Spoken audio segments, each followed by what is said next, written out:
친구들에게 활짝 웃으면서 우리는 증인입니다. 또 한 번 사랑합니다. 축복하시고. 네, 오늘 주일은 종교개혁 497주년 되는 기념주일입니다.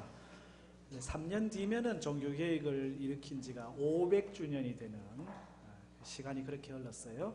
마르틴 루터가 1517년 10월 31일 면죄부 판매에 반대하면서 95개 조항을 비텐베르그 성당에 반박문을 써내면서부터 이 종교개혁의 바람이 불었지요. 당시 로만 캐톨릭의 모습이라고 하는 것은 복음의 순수성을 잃어버리고 교권 중심에, 더욱이 면죄부, 아니 동전 몇 푼 들어뜨린다고 그래가지고 그것 때문에 연옥에 있는 영혼이 천국에 간다고 하는 말도 안 되는 이야기가, 성경에는 전혀 없는 이야기가 교회에서 또 교황을 통해서 전해지고 있는 것은 안 된다. 다시금 성경으로 돌아가야 되고, 그래서 로마서 1장 17절에 있는 대로 복음에는 하나님의 의가 나타났고 오직 의인은 믿음으로 말미암아 살기 때문에 믿음 외에 다른 구원의 방법, 예수 그리스도 외에 다른 구원의 길이 어디 있느냐, 그 강력한 선포를 하게 되는 거죠. 그래서 오직 성경으로, 오직 은혜로, 오직 하나님의 영광을 위하여, 오직 말씀 안에서 믿음으로 가자고 하는 모토를 걸고 종교개혁을 일으키게 된 거예요. Back to Bible입니다. 성경으로 돌아가자. Back to God. 하나님께로 돌아가자. 교황 때문에, 교회 때문에 하나님이 더 이상 보이지 않는 것은 그것은 안 된다. 여러분, 이 구약 성경의 마지막 시대의 선지자가 말라기, 우리가 말라기를 공부하잖아요. 이 말라기가 바로 그런 종교개혁자 같아요. 우리 말라기서를 읽어보면은 말라기에는 95개 조가 아니라 7개 조의 반박문이 다 기록이 되어 있거든요. 이스라엘 백성들이 뭐라고 얘기합니까? 하나님이 우리를 사랑한 적이 있습니까? 라고 1장 2절에 말하거든요. 그럴 때 반박하는 거죠. 하나님이 우리를 사랑하지 않았다고? 무슨 소리야? 하나님이 에서가 아니라 야곱을 택하여 오늘 우리를 택하여 하나님 자녀 삼으신 것만 생각해도 우리가 하나님의 사랑을 엄청 받은 것인데, 그걸 반박을 하는 거예요. 두 번째 반박은 6절에 있는 우리가 어떻게 주의 이름을 멸시하였나이까? 우리는 주의 이름을 멸시한 적이 없는데요 라고 하는 말에 하나님을 멸시한 적이 없다고? 하나님이 아버지인데 공경한 적이 있느냐? 하나님이 주인이신데 그 주인에게 두렵고 떨림으로 나간 적이 있느냐? 그것도 아닌 거 보면은 우리가 하나님을 멸시한 삶을 살았지 않느냐? 오늘 우리를 돌아봐야 된다. 반박하고 있는 거죠. 세 번째 반박은 1장 7절에 있는 우리가 어떻게 주를 더럽게 하였나이까? 우리는 주를 더럽게 한 적이 없다고 말하는데, 야, 너희들이 드리는 제물, 제사를 보니 하나님께 더러운 것을 드리고 있구나. 너희 총독에게 그것을 갖다 줘봐라. 총독이 참 좋은 것 가져왔네요 라고 말할 수 있겠는가? 그러고 보면은 우리가 하나님을 더럽게 하고 있다는 거예요. 네 번째는 우리가 어떻게 여호와를 괴롭혀 드렸나이까? 라고 묻고 있습니다. 그때 말라기 선지자를 통해서 하나님은 그래, 너희들이 나를 괴롭게 했다. 하나님을 괴롭혀 드렸는데 악한 말로 하나님을 괴롭혀 했다는 거예요. 하나님은 악한 자를 그냥 봐주시네요. 오히려 정의롭지 않은 사람들을 더 기뻐하시네요. 그렇게 하나님에 대해서 코웃음 치면서 하는 말이 하나님을 괴롭혀 드렸다는 거잖아요. 다섯 번째는 우리가 어떻게 하여야 돌아가리까? 이 말은 우리는 하나님을 떠나지도 않았는데 뭘 우리를 돌아오라고 얘기하십니까? 아이고, 그게 이 말라기는 하나님을 떠나 있었다. 너희들이 하나님을 떠나 있는 게 한두 가지가 아니다. 하나님께로 돌아와야 된다고 하는 걸 내가 다시 또 설명해야 되겠는가? 라는 말씀이죠. 그러면서 우리가 어떻게 주의 것을 도둑질하였나이까? 3장 8절의 말씀을 할 때에 도둑질하지 않았다고? 내가 너희에게 일러주겠다. 하나님의 것을 하나님의 것으로 드리지 않는 것이 바로 도둑질 아니냐? 반박문. 마지막 7번째 반박문은 우리가 무슨 말로 주를 대적하였나이까 13절의 말씀이거든요. 그때에 뭐라고 말씀하십니까? 너희가 완악한 말로 하나님을 대적하였다. 그러니까 이 말라기 시대의 백성들이 하나님 앞에서 우리가 뭐 어떻게 했다고 그럽니까? 라고 말할 때 하나님이 조목조목 7가지 항목을 쭉 열거하시면서 개혁, 돌아와야 될 것을 복음의 본질로 하나님에게로, 하나님의 은혜 안으로, 하나님의 말씀 안으로 돌아와야 될 것을 선포하고 계시는 겁니다. 특별히 오늘 말씀은 그 중에서 이 5번째와 6번째에 해당하는 말씀인데, 하나님의 것은 하나님께 하나님의 주권을 인정하고 하나님을 대접하는 신앙을 살 것을 말씀하고 있어요. 오늘 우리는 우리 것은 참 잘 챙깁니다. 내 것을 얼마나 참 잘 챙깁니까? 우리의 권리는 매우 중요하게 생각합니다. 그러나 하나님의 것은 그렇게 하지 못할 때가 참 많거든요. 여러분 그런 얘기 들어보셨잖아요. 우리 어릴 때 아이들한테 교회 간다고 헌금을 이제 50원 이렇게 손에 쥐어줘요. 헌금 50원 쥐어주면서 야, 또 50원은 니 과자 사 먹어라 하고 줘요. 그러면 애가 신나가지고 50원은 헌금, 50원은 과자 신나가지고 흔들면서 가다가 이게 동전이 또르륵 떨어졌는데 하수 구멍에 쏙 빠져버려요. 그럼 얘가 뭐라 그런지 아세요? 아이고 헌금할 50원이 하수 구멍에 빠졌네. 과자 사 먹을 거는 그냥 있어 아직. 예전에 외양간에 송아지를 낳잖아요. 근데 이 송아지가 쌍둥이 송아지를 낳아버렸네. 소가 송아지를 낳았는데 쌍둥이를 낳았어요. 야, 보통 한 마리 태어나는데 2마리가 태어났으니 하나님의 은혜다. 요 한 마리는 잘 길러서 하나님을 위해서 드리고, 한 마리는 하나님이 주신 걸로 알고 내가 잘 또 써야지 하고 키우는데, 이 송아지가 엄마 뱃속에서 제대로 못 먹고 컸는지 한 마리가 비실비실 하다가 죽어요. 아이고, 하나님 송아지가 죽었네. 근데 송아지는 멀쩡히 살아있어. 한 건물에 이슬람의 지도자인 이맘, 그리고 캐톨릭의 지도자인 신부, 유대 지도자인 랍비가 같이 한 건물에 생활을 해요. 그래서 서로 이제 같이 가끔 얼굴도 마주 보는데, 이제 이맘이 궁금해서 묻는 거예요. 거기에서는 헌금들을 어떻게 합니까? 라고 물으면서 우리는 동그라미를, 나는 이제 자기 얘기를 하는 거예요. 나는 동그라미를 이렇게 그려놓고 돈을 이렇게 던져가지고 동그라미 안에 들어가는 거는 헌금하고 동그라미 밖으로 나가는 거는 이제 헌금을 안 하고 내 거고, 자기 마음대로 동그라미를 그리는 거예요. 그랬더니 신부가 하는 말이, 나는 그 반대로 하는데, 나는 동그라미 안에 들어가는 것은 내가 하고 밖으로 나가는 것만 하나님께 드리는데. 그랬더니 랍비가 아주 정색을 하면서, 그건 다 여러분 인본주의적이고 성서적이지를 못합니다. 하나님은 하늘에 계시기 때문에 나는 돈을 던져가지고 하늘에 올라가는 거는 하나님께 드리고 땅에 떨어지는 거는 그냥 내가. 참 유태인들 대단합니다. 그러고 보면, 그죠? 뭔 얘기를 하는 겁니까? 참 우리 일상에서 내 것, 우리 것은 잘 챙기지만은 정말 하나님의 것을 잘 챙기는가? 하나님을 하나님으로 대접하고 있는가? 오늘 우리가 신앙생활을 하지만은 하나님을 나의 유익, 우리의 유익을 위해 존재하시는 분으로 하나님을 섬기고 있지는 않은가?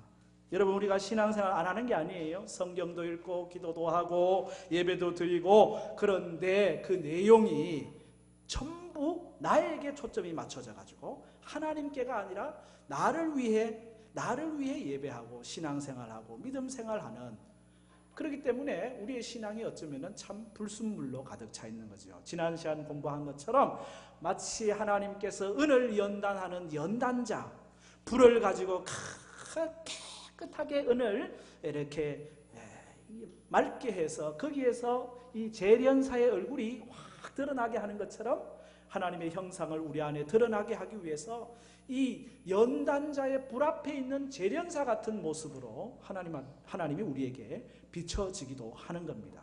그런데 그것이 하나님의 본래의 모습은 아니에요.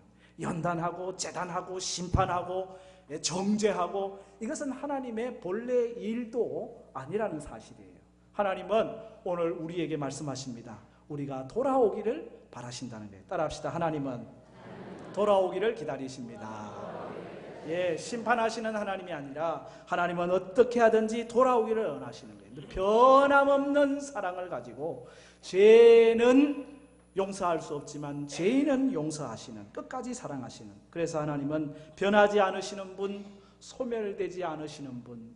그래서 예레미야는 그런 찬양을 드리잖아요. 주의 인자는 끝이 없고 주의 자비는 무궁하며 아침마다 새롭고 늘 새로우니 주의 성실이 금이라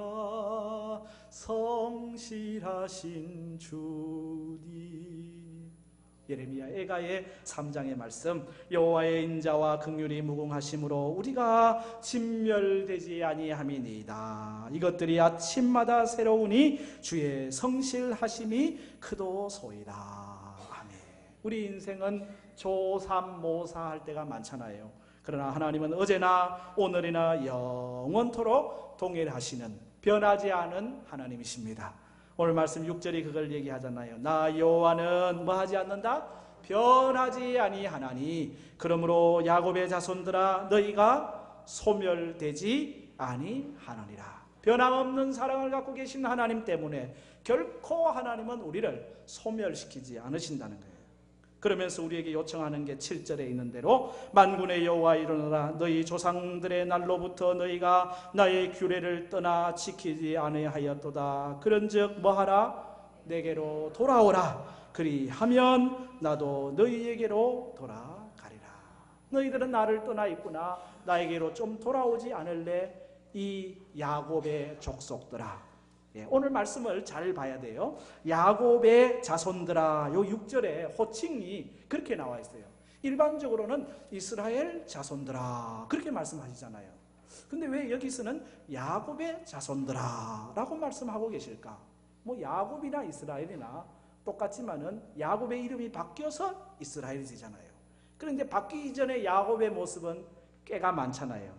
속이기를 얼마나 잘하는지, 잡았다 그러면은 자기 걸로 움켜쥐는 아주 습성이 있었던 사람 야곱 아닙니까? 엄마 뱃속에서 형이 먼저 나가려고 그러니까 형 발꿈치를 잡고 태어난 사람. 아마 세상에 이런 사람이 없을 것 같아. 잡았다 그러면 안 놓는 거예요. 형이 내 형이라고? 아이고 내가 형이 돼야지. 장자권 딱 잡고는 팥죽 한 그릇에 장자권 얻어내잖아요.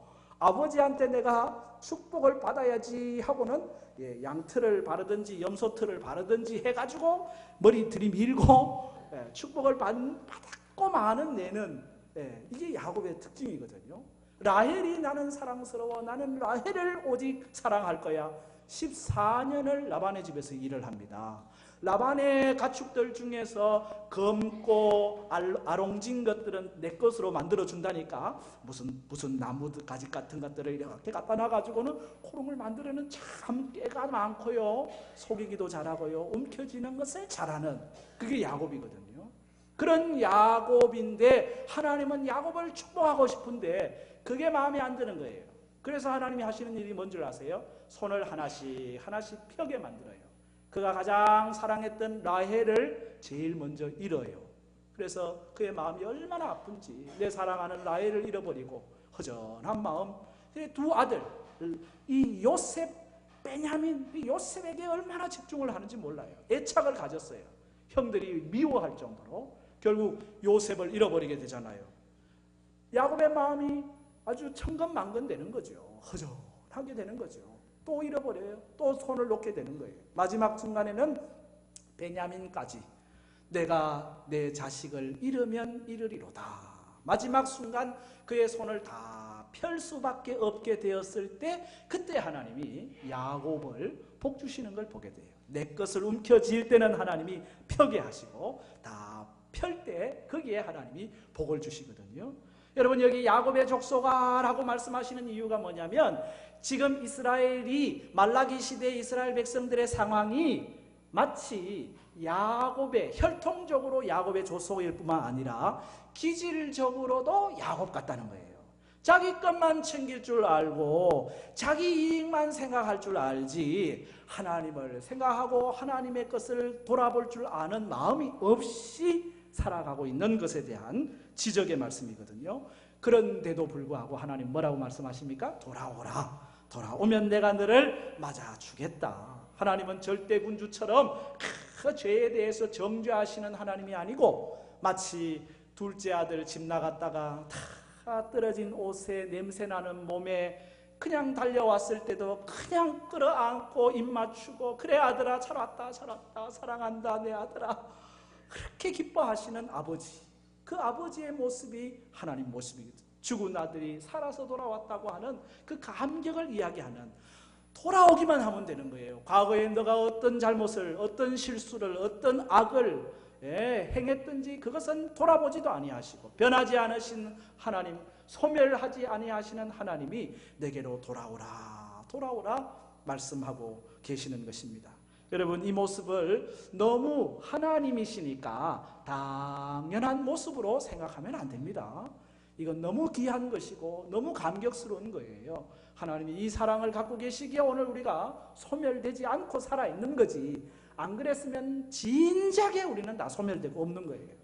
긍휼하심, 자비로우심, 인애하심 때문에 우리가 오늘 서 있음을 고백하면서 살아가는 것이지요. 여러분, 사람을 보세요. 얼마나 서로 사랑하고 얼마나 서로 우정이 넘치다가도 조금만 실수하고 잘못한 일이, 마음 상한 일이 생기면은 그날부터 바람이 생찬바람이, 겨울바람이 부는 일들을 경험하잖아요. 그러고 보면 하나님은 한결같으신 분이시구나, 하나님의 은혜에 감사하구나. 그래서 하나님이 돌아오라고 외치는데 할렐루야 감사합니다, 우리 같은 사람도 하나님 불러주시니 감사합니다 하고 여러분처럼 나오면 얼마나 좋겠어요. 그런데 여기 이스라엘 백성들이 뭐라고 얘기하는 줄 아세요? 7절 하반절에 너희가 이르기를 우리가 어떻게 하여야 돌아가리까 하는도다. 이걸 이래 읽으면 감정이 안 살아요. 이 말씀은 뭐냐면 참 우리가 그럼 어떻게 돌아갈까요? 예? 예? 이렇게 말하는, 요래 읽어야지 이 말이 의미가 돼요. 예. 우리가 떠난 것도 없는데 뭐 하나님 우리 보고 돌아오라 그러십니까? 아이고 참 콧방귀 끼는. 현대어 성경은 이걸 잘 번역을 이렇게 했어요. 우리가 언제 주님을 떠난 적이 있다고 돌아오라는 것입니까? 이렇게 번역을 해놨더라고요. 의미를 그대로 살려가지고. 우리는 하나님 떠난 적이 없습니다. 왜 우리 보고 하나님 떠났다고 돌아오라 그러십니까? 정말 굳어져 있는 냉담한 길가와 같은 박 같은 아주 단단한 마음의 상태가 지금 이스라엘 백성의 상태인 것을 하나님의 말씀이 전해지지만은 그것이 들어가지 못하고 그냥 메아리 쳐버리고 마는 그런 상황인 것을 기억하면서 말라기 선지자를 통해서 다시 말씀하시는 거예요. 너희들이 바로 하나님의 주권을 인정하는 데서 너희들의 삶을 돌이켜야 된다는 거예요. 그동안에 나의 주권만 생각하고 내 권리만 생각했는데 하나님의 것을 하나님께 드리는 하나님의 주권을 인정하는 삶으로 돌아오라는 거거든요. 한번 따라합시다. 하나님은 그의 주권을 인정하라 하십니다. 이게 지금 이스라엘이 돌아가야 할 개혁의 과제입니다. 뭘 바꿔야 되느냐? 뭘 개혁해야 되느냐? 나 중심의 삶에서 나의 권리와 내 것을 챙기던 삶에서 하나님의 것, 하나님의 주권, 그것을 인정하는 주 대심을 인정하는 삶으로의 변화, 그걸 요청하고 계시는 거거든요. 구체적으로 오늘 말씀이 8절에 나와 있습니다. 사람이 어찌 하나님의 것을 도둑질하겠느냐? 그러나 너희는 나의 것을 도둑질하고도 말하기를 우리가 어떻게 주의 것을 도둑질하였나이까 하는도다. 이는 곧 11조와 봉헌물이라. 너희 곧 온 나라가 나의 것을 도둑질하였으므로 너희가 저주를 받았느니라. 아멘. 이스라엘이 해결해야 될 죄는 뭐냐면 도둑질이라는 거예요. 뭘 도둑질했느냐? 도둑질이 별거 아닌 것 같지만 사실은 모든 죄의 본질이에요. 10계명 제6계명부터 10계명이잖아요. 살인하지 말라는 뭐에 대한 말씀입니까? 남의 생명을 도둑질하지 말라는 거예요. 그건 네 거 아닌데 왜 남의 생명을 네가 데려가느냐. 그건 살인이죠. 7계명 간음하지 말라. 남의 정절은 네 게 아닌데 왜 네가 가져가느냐. 간음하지 말라. 8계명 도둑질하지 말라. 남의 물건은 남의 건데 왜 네가 가져가려느냐. 9계명 이웃에 대하여 거짓 증거하지 말라. 정의가 내 것인데 왜 정의를 훔쳐가려고 그러느냐. 거짓을 말하려고 하느냐. 10계명 이웃의 집에 어떤 것도 탐내지 말아라. 네 것 아닌데 네 것 가져가는 것, 그것은 도둑질이잖아요. 그것을 하나님이 거절하시는 거거든요. 오늘 이 말씀은 하나님의 것을 내 것으로 가져가는 것에 대한 그런 말씀을 하고 있어요. 그 구체적인 내용이 여기 11조와 봉헌물이다, 그렇게 말씀하거든요. 여러분, 우리 그리스도인에게 세 가지 열십자, 십정신이 있어요. 그 첫 번째 십은 십계명 정신. 하나님께서 모세를 통해 주신 계명, 십계명을 잘 지키는 정신이 필요하고, 둘째는 11조 정신, 하나님의 것은 하나님께 드린다고 하는 정신입니다. 세 번째는 십자가 정신, 예수 그리스도께서 나를 위하여 십자가 죽으심으로 내가 생명 얻고 구원 얻었다고 하는 예수 그리스도를 믿는 믿음의 삶을 사는 정신, 이게 십자가 정신이에요. 나도 주님 지신 십자가 따라 십자가 지고 따르겠습니다. 이 세 가지 정신이 있어야 되거든요. 십계명 정신, 또 11조 정신, 십자가 정신. 오늘 많은 사람들이 11조를 해묵은 구약시대의 율법 조항으로 치부하면서 폐기를 주장하기도 합니다마는, 11조는 율법 이전에 하나님께서 만물과 이 온 세상에 대한 하나님의 절대 주권을 실천적으로 고백하게 하는 행위로서 주어진 것입니다.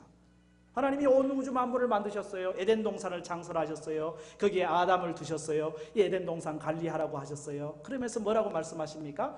동산 중앙에 있는 선악을 알게 하는 나무의 열매는 네가 손대지 말아라. 그거는 내 거다.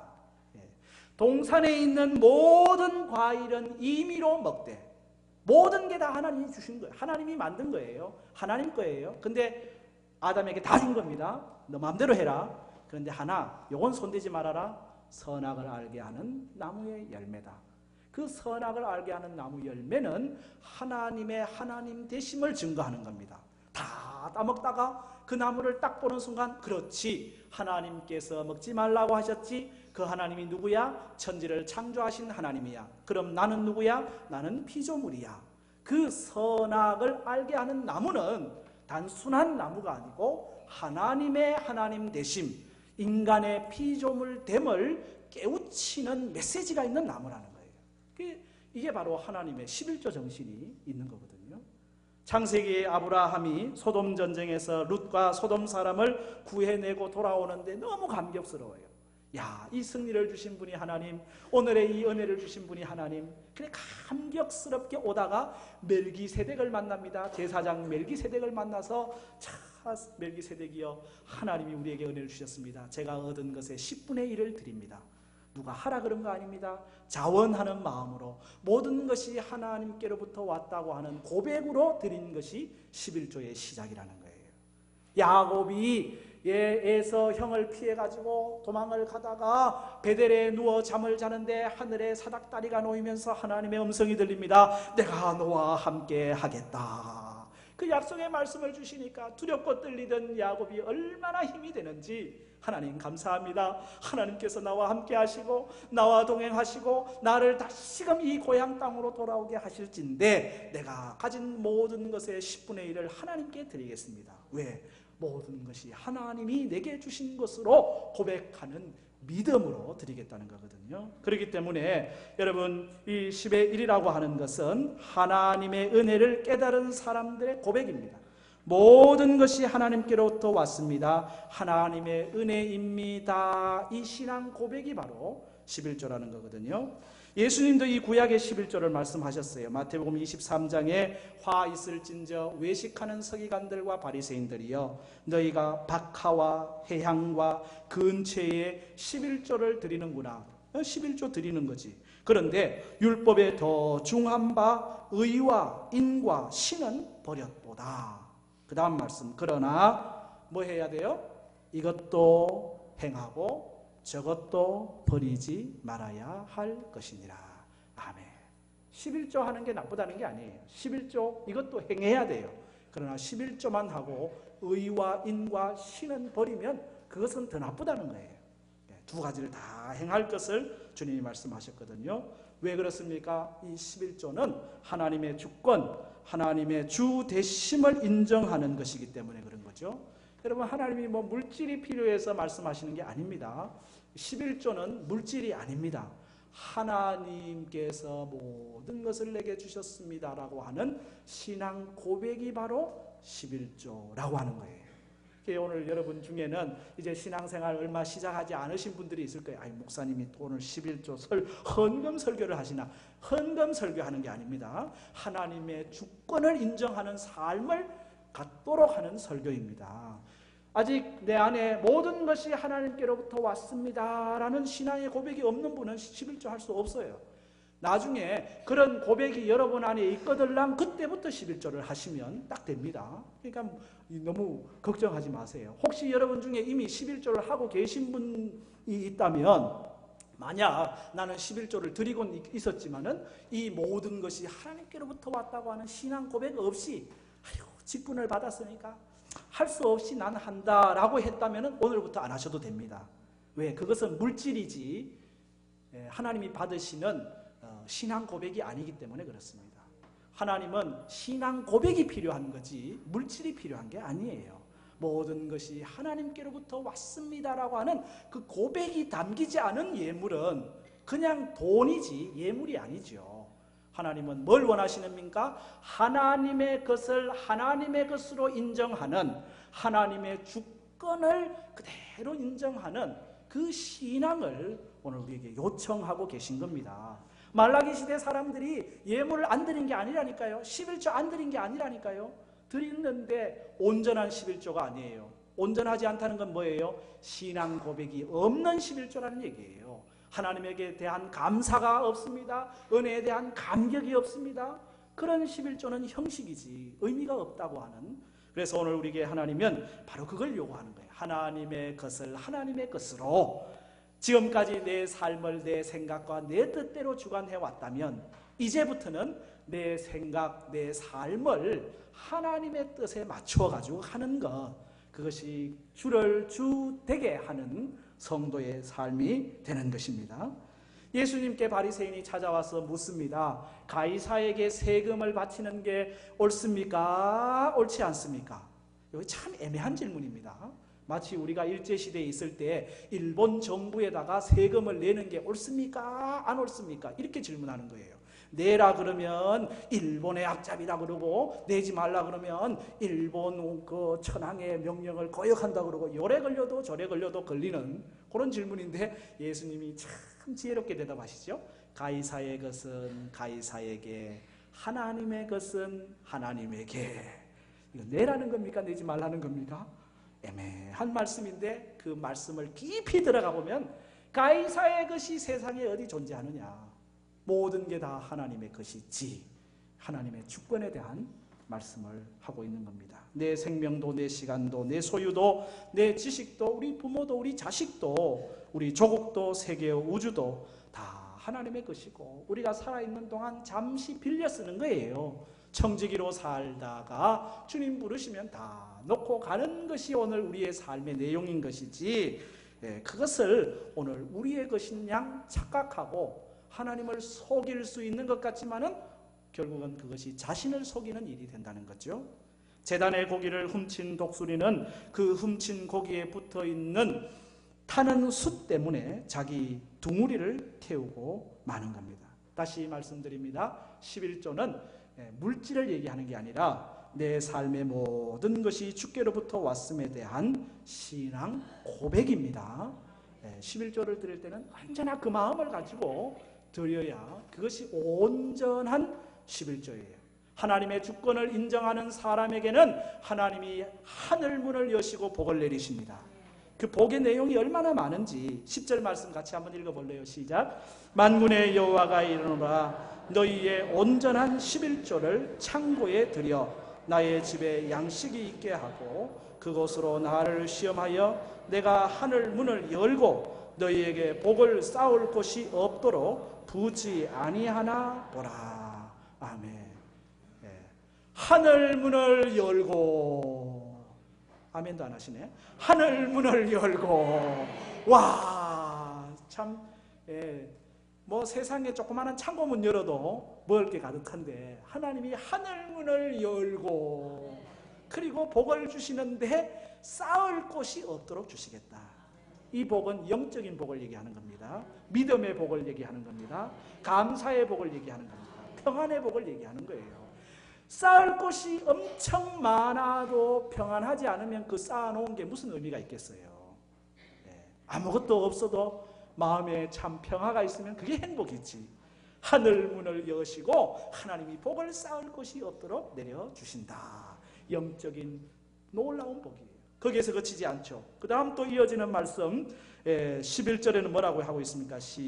같이 시작. 만군의 여호와가 이르노라 내가 너희를 위하여 메뚜기를 검하여 너희 토지 소산을 먹어 없애지 못하게 하며 너희 밭에 포도나무 열매가 기한 전에 떨어지지 않게 하리니. 아멘. 여러분 얼마 전에 우리나라에도 메뚜기 떼가 확 휩쓸어 가니까 곡식이 남아나는 게 없잖아요. 메뚜기 떼가 휩쓸어 가면 남는 게 없어요. 아무리 농사 잘 지으면 못합니까? 메뚜기 떼 확 지나가 버리면 끝나는데 하나님이 그런 모든 것들을 막아주시겠다. 토지 소산물 지켜주시겠다. 우리의 삶의 모든 가정경제 하나님이 지켜주시겠다. 하나님의 것을 하나님께 드리고 하나님의 주권을 인정하는 삶을 살기만 해봐라. 그러면 하늘문을 여시고 복을 쌓을 곳이 없이 주시고 메뚜기를 검하시고 열매가 기한 전에 떨어지는 일이 없는 복을 주시겠다. 미리 떨어지면 뭐해요? 그렇잖아요. 때가 될 때까지 가만히 있어야지. 배가 열렸는데 기한 전에 3개가 떨어져 버려가지고 2개만 3개 수확했는데 기한 전에 떨어지지 않게 한다. 마지막 3번째 12절 말씀 또 읽어요. 시작. 너희 땅이 아름다워짐으로 모든 이방인들이 너희를 복되다 하리라. 아멘. 여러분의 땅이 아름다워지게 되는 것입니다. 여러분의 가정이 아름다워지는 것입니다. 여러분의 자식이 아름다워지는 것입니다. 여러분의 일터가 아름다워지는 것입니다. 그래서 사람들이 참 복되네 복되네 복다. 이게 지금 축복의 메시지잖아요. 이 축복의 메시지의 그 열쇠는 어디 있느냐? 하나님의 것을 하나님께 드리는 하나님의 주권을 인정하는 성도의 삶, 여기에 있다는 거예요. 여러분 어떤 성도가 11조를 바치고 6번 놀랐대요. 뭘 그렇게 놀랐나 그랬더니 첫 번째는 11조를 바침으로 자기 신앙이 확고해지는 것을 보고 놀랐다는 거예요.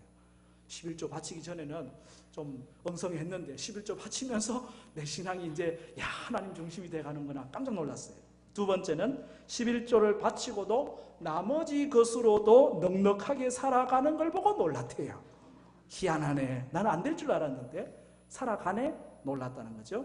세 번째는 하나님의 사업을 위해서 그렇게 그만큼의 돈을 내가 내어놓을 수 있구나 하는 데서 놀랐고, 다섯 번째는 11조를 내면서 자신의 생활이 물질적으로도 부유해지고 있는 것을 보고 놀랐고, 그리고 마지막으로는 이런 축복을 진작받을 것을 왜 이렇게 늦게 했나 후회하면서 놀랐다고 그렇게 고백하더라고요. 여러분 우리 교회에도 참 열심히 믿음 생활하면서 하나님 앞에 조금 더 하나님께 마음껏 좀 드리고 싶어서 애쓰는 분들이 있어서 얼마나 귀한지. 여러분 아직 집사 직분도 받지 않은 분인데 참 얼마나 열심히 11조 생활을 하는지 하나님이 제가 계속 지켜보고 있거든요. 복을 주시고 계시더라고요. 계속 우리 교회 11조에 손가락 안에 들어갈 정도로 하나님이 복을 주시는 그런 은혜를 주시더라고요. 언젠가 한 집사님이 목양실에 왔어요. 봉투를 하나 들었는데 가만히 그 봉투를 보니까 11조 봉투예요. 그분은 가정에 빚이 있어요. 그리고 생활 형편도 그렇게 넉넉지 않아요. 참 눈물의 세월을 보냈어요. 특별히 남편 때문에 당한 아픔 말로 할 수 없어요. 그래서 사실은 몇 번이고 헤어지고 또 헤어져야 되지만은 하나님 앞에 기도하면서 가정을 지키면서 그 남편 돌아오기를 위해서 기도하고 결국은 그 남편이 다시 돌아오고 품에 맞이하고 하나둘 이렇게 하나님이 은혜 주셔서 이렇게 회복되어 가는 경험을 하는 중인데, 이야, 정말 급한 빚을 갚을 수 있는 목돈이 들어온 거예요. 급한 빚을 갚을 수 있는 목돈. 그 목돈은 남편이 퇴직하면서 부도가 나가지고 받을 수 없는 돈이었는데 어떻게 신기하고 놀랍게도 그 돈이 나오게 된 거예요. 그 돈을 받았더니 얼마나 감사한지, 야, 이거 내가 기도하고 하나님이 은혜를 주셔서 이런 일이 발생했구나. 참, 여기 11조를 내가 뚝 떼가지고 하나님께 드려야 되는데 그 마음이 막 용수숨 친 거예요. 근데 남편은 믿지 않는 남편이고 가정 경제는 그렇게 넉넉지 않고, 그래도 간절한 마음으로 11조를 가지고 왔어요. 목사님, 제가 가져오긴 했는데요, 온전한 11조가 못 돼요. 그렇게 얘기하는 거예요. 걱정하지 마라. 하나님은 그 마음을 받는 거지 물질, 돈, 액수를 보는 게 아니지 않냐. 믿지 않는 남편 가운데서 이 고귀한 마음, 이 순전한 마음, 그걸 하나님이 받으신다. 그래 위로하고 격려하고 기도하고 돌려보냈는데, 제가 그날 밤에 그 이야기를 그대로 제 목회일지에 쓰면서 제목을 눈물의 11조 그렇게 써놨어요. 하나님, 이 집사님이 이렇게 하나님을 감동시키는데 하나님이 꼭 이 집사님에게 감동적인 사건을 꼭 허락하여 주옵소서. 그렇게 기도하고 마무리했거든요. 여러분, 우리에게 변화가 필요한데, 개혁이 필요한데 어떤 계획이냐? 내 것을 챙기고 내 중심으로 하던 데서 이제는 하나님의 하나님 되심, 주님의 주 되심을 인정하는 삶으로 오늘 바꾸어가는 거죠. 공산주의는 하나님을 인정하지 않잖아요. 민주주의는 하나님을 조금 인정해요. 신주주의, 하나님을 중심하는 신주주의가 될 때 하나님께서는 우리에게 만복을 더하실 줄로 믿습니다. 모든 것, 하나님의 것을 하나님의 것으로 알고 고백하고 믿음으로 나아가서 오늘 이 말라기에 약속하신 은혜와 복이 우리 모든 성도들의 삶이 되기를 주의 이름으로 축복합니다. 아멘.